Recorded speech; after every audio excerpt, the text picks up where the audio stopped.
മക്കൾ തടിച്ചുരുണ്ടിരുന്നാലേ നമ്മുടെ അമ്മമാർക്കൊരു തൃപ്തി വരുത്തുള്ളൂ അല്ലേ? അതിനി മക്കളായാലും ശരി കൊച്ചുമക്കളായാലും ശരി. ഇവിടെ കുഞ്ഞിന് 1 വയസ്സ് കഴിഞ്ഞപ്പോൾ തൊട്ട് തുടങ്ങിയത് അമ്മയുടെ പറച്ചിൽ. അതിനിച്ചിരി പശുമ്പാലൊക്കെ അങ്ങോട്ട് കാച്ചി കൊടുക്കുവച്ചേ, ആ കുഞ്ഞൊന്ന് നന്നാവട്ടെ എന്ന്. അങ്ങനെ പറഞ്ഞ് അവസാനം അമ്മ തന്നെ പാല് കാച്ചി കൊടുത്തു നോക്കി. അവളാരാ മോള്, പശുമ്പാല് തന്നതിനെ പറ്റിക്കാൻ നോക്കുന്നു എന്ന ഭാവമായിരുന്നു അവക്ക്. ആ പണി പാളിന്ന് മനസ്സിലായപ്പോൾ അമ്മ ദാ പുതിയ പരിപാടിയുമായിട്ട് ഇറങ്ങിയിട്ടുണ്ടേ. എടീ കൊച്ചേ, ഇച്ചിരി അണ്ടിപ്പരിപ്പൊക്കെ കൂടെ അരച്ചങ്ങോട്ട് കൊടുക്കതിന്. പാലിൽ കൊടുക്കുന്നത് നല്ലതാ, കുഞ്ഞു നന്നാവും.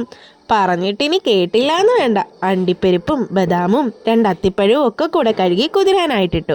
ഞാൻ പ്രഗ്നൻ്റ് ആയിരുന്ന സമയത്ത് പെങ്ങൾ നന്നായിക്കോട്ടെ എന്ന് കരുതി എൻ്റെ ചേട്ടനങ്ങ് ദുഫായിന്ന് കൊണ്ടുവന്ന് കുങ്കുമപ്പൂവായിരുന്നു. ഇതിൻ്റെ മണമടിക്കുമ്പോഴേ ഞാൻ വാള് വെച്ച് തകർക്കുമായിരുന്നു.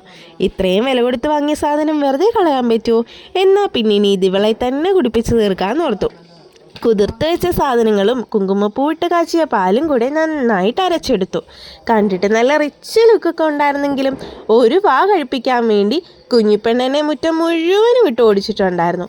അമ്മയുടെ ഈ പരിപാടിയും പാളിപ്പോയി എന്നാണ് എനിക്ക് തോന്നുന്നത്. അമ്മ ഇനി എന്ത് ചെയ്യുമോ എന്തോ.